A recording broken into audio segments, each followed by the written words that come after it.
kutoka Zanzibar kwa muda mrefu. Madai haya tuliyadai ndani ya chama nikiwa makamu mwenyekiti wa chama,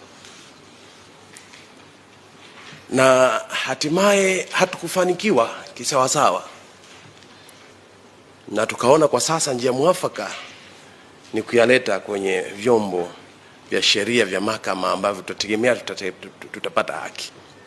Katika hili ni waase wanachama wenzangu wa Chadema, wafuasi na viongozi waandamizi, huu mtindo unaofanyika na baadhi na viongozi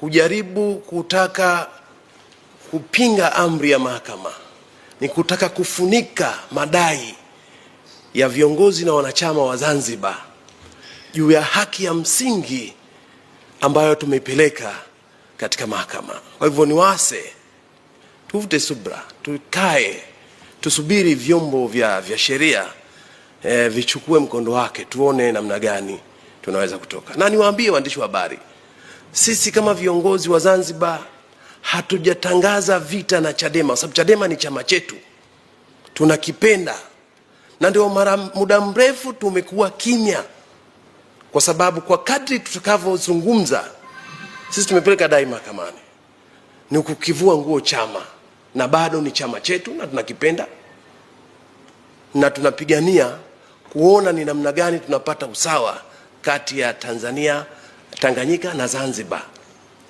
Sio kukivunja chama wala kukigawanya chama.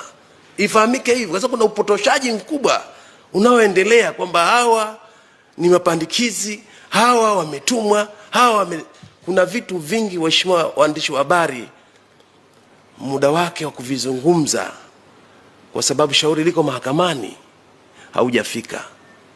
Na si tu kufika, tunaheshimu, tunajali, kwa sababu Chadema ni mtoto wetu, bado tunakipenda. Lakini kama hatukusudi mambo yanayoendelea, upotoshwaji unaoendelea, kama na sisi tutachukua fursa ya kufafanua na kuzungumza, tunaweza tukafikia chama tukakifikisha katika pahala pabaya sana. Lakini ikibidi tufike pahali tujibizane hivyo kwa kudai haki yetu, sisi tutafanya, lakini sipendelei sana, kwa sababu bado tunakipenda Chadema.